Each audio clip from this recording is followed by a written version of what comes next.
வெளியுறவு அமைச்சர் ஜெய்சங்கர் இந்த சந்திப்பு சம்பந்தமாக நாங்கள் ஏற்கனவே ஒரு மகஜரை தயாரித்திருந்தோம். நாங்கள் கையெழுத்த ஆவணம் இதுதான். இதில் எல்லாருடைய கையெழுத்தும் இருக்கிறது. மாகாண சபைகளை பொறுத்தவரையிலே இது இந்தியா எங்களுக்காக செய்த ஒரு ஒப்பந்தம்.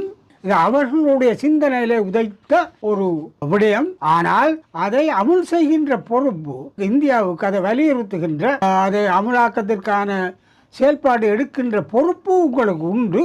அதை கேட்கின்ற உரிமையும் எங்களுக்கு உண்டு என்றதை முதலாவது நான் சொன்னேன். எங்களுடைய இலக்கு நோக்கம் கூட்டாட்சி சமஷ்டி தான் என்றதை நாங்கள் ஜனாதிபதிக்கே சொல்லி இருக்கிறோம், தெளிவாக வரையறுத்திருக்கிறோம் என்பதையும் ஜெய்சங்கர் அவர்களுக்கு நான் எடுத்து கூறினேன். அதான் நாங்கள் கையளித்த இந்த மகஜரில் கூட இந்த வசனம் இருக்கிறது. எங்களுடைய இலக்கு ஒரு சமஷ்டி கட்டமைப்பு, அதனுடைய அடைவதற்கான இந்தியாவினுடைய ஆதரவு தேவை என்று நான் சொன்னேன். எங்களுடைய சந்திப்பின் பிரதிபலனாக சில முயற்சிகள், முன்னெடுப்புகளை இந்தியா செய்யும் என்பதை நான் நம்புகிறேன். மாகாண சபை தேர்தலை நடாத்த வேண்டும் என்பதிலே அவர்கள் இரண்டாம் கருத்து கிடையாது. இது அவர்களுடைய சிந்தனை குழந்தை.